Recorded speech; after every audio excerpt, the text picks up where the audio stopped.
Right, let's sit down and play some Hellboy. As you can see, I've come prepared with the right hand of doom because we're going to go up against some hideous monsters, some terrible demons from the underworld. So this right hand of doom will do the trick. One punch can send you into next week.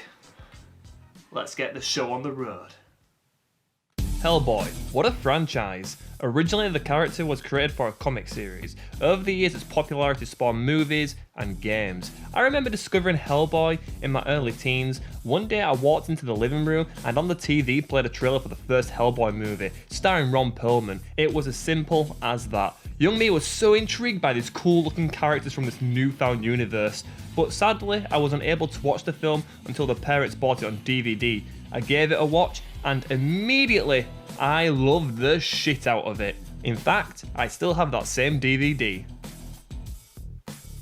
But I was never familiar with the video games until recently I discovered that there was a PS1 Hellboy game, and PS1 games is mostly what this channel is all about.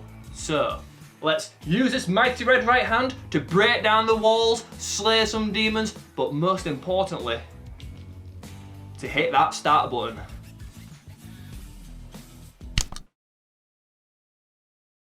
Developed by Cryo Studios, Hellboy Dogs of the Night was released in the year 2000 for PC and then 3 years later ported to the PlayStation as Hellboy Asylum Seeker. The game starts out with this cutscene. There's an old crackhead in a bed talking some creepy nonsense, something about eternal chaos. I don't really have a clue what the dude's on about, and by the looks of it, no one in the room does either. Next it cuts to this lonely graveyard with a guy holding a lighter. He explores his surroundings and notices an important inscription. He reads it, then shortly after, he is attacked by a monster. 72 hours too late, Hellboy and Sarah arrives on the scene to find him. Sarah decides to throw a hissy fit and Hellboy picks up Peter's lighter. Now that must be the missing man's name. Now the game begins, and well, I have a few things to say already. Firstly, where's the iconic trench coat? Why would they miss the opportunity to give him that? Without it, Hellboy looks, well, do I need to say anything? Look at him. He has a huge bulking chest with little stubby arms and legs. It looks awful.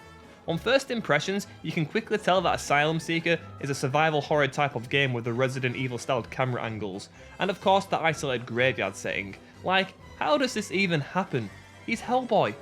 Then there's the combat, and then you suddenly realise why he's trying to survive. He is weak as puppy shit. Look at these little stubby punches. They do absolutely nothing. It's just embarrassing. Why is he throwing punches with his left hand when, you know, maybe you have a right hand like this? Is this not good enough? What's wrong with it? This is sheer raw power. In law, this is practically a stone club. This Hellboy is no Ron Perlman, that's for sure. Even though the game did come out before the movie technically, but you get the point. Alright, I found out if you hold the attack button, the left hand punches combo with a forward right hand attack. And yeah, it still has no effect. Come on, it's a damn skeleton. Realistically, this attack should break their jaws. And bear in mind that these are the first enemies you encounter. It's such a drag. You know what? I don't even know if you can kill these skeletons. They're already dead anyway, so I'm moving on. You find Sarah along with a dead Peter, and man, the voice acting is just on point here. I see you found Peter. That's a lot of blood. Well, no shit. After that conversation, you're up against the boss. You'll literally just stand there and press the attack button. No, correction, you hold the attack button.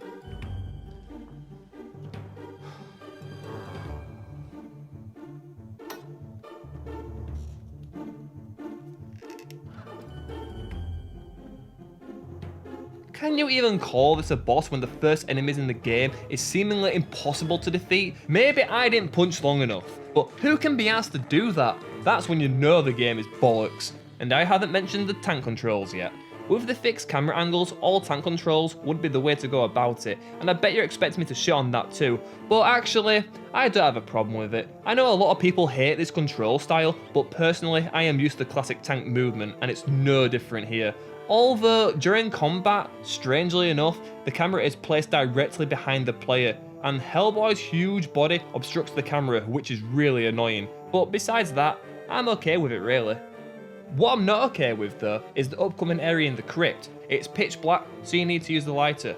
Okay, very handy dandy indeed, no problem. Well, actually yeah, there is a problem because you can't move with it. And it gets worse because there's an invisible wall that stops you from walking forward, and you always take damage every time you step into it. It's not even a puzzle. You have to turn around and tap the action button on all the walls, and maybe, just maybe, by chance, you'll light up the torch. There's no prompts or anything, it's just bad game design. A warning would have been nice next time. Usually I would say that this is a where the hell do you go type of game, but I think I'm just going to outright say that this is a whole load of bollocks type of game. The crypt leads to a church, and for some reason, your iconic gun is just lying on the floor there. Just bring it with you next time. You talk to this little blue fella who cannot explain anything, so I don't know why. They just go and float away. It's kind of like that alien from the Men in Black game. Yeah, take care, Father.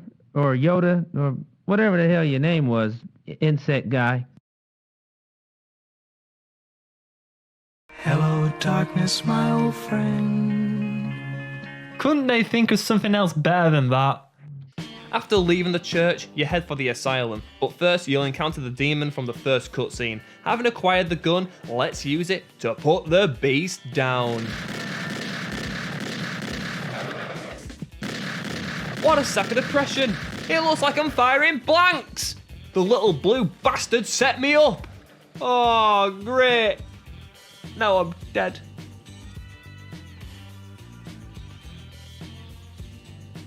When you reach the asylum, you'll be confronted by a weird nurse. She demands a boxing match, and Hellboy can't refuse that offer, so he hulks up and throws the crazy lady over the top rope and out the window. He then contemplates about life and how stupid this game is at times, while having a nice glance at the miserable world outside.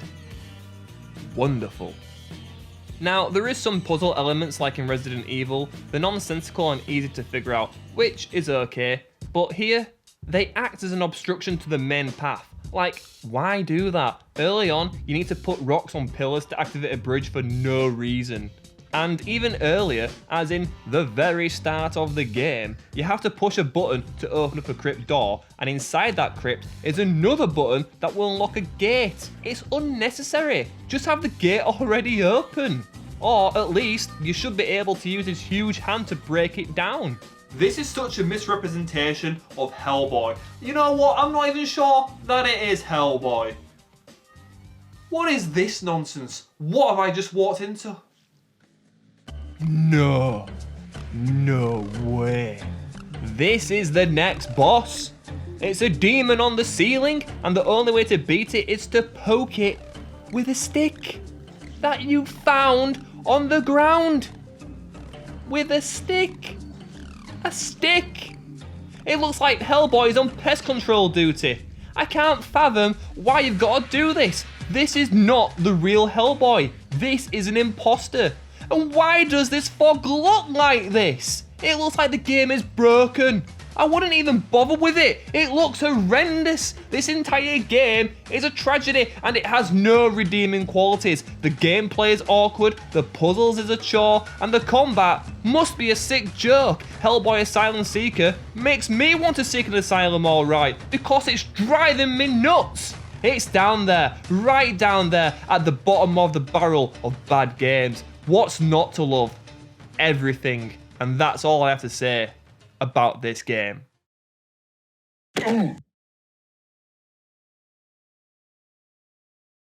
What a complete disaster of a game that is. I regret playing it. It is bad. It is absolutely a disgrace to the Hellboy franchise. Don't play it. It's not fun in any way. In fact, you could watch the movies, read the comics, and that'd be a lot better than Hellboy Asylum Seeker. Even the latest Hellboy reboot movie. I know it's not that good. I like it, guilty pleasure, so what? But that must be a hell of a lot better than Asylum Seeker. I think I'm going to go back to where it all started, with the first Hellboy movie with Ron Perlman. This is what I would call a good time. And I would say choose this over the game any day. Send the game to hell.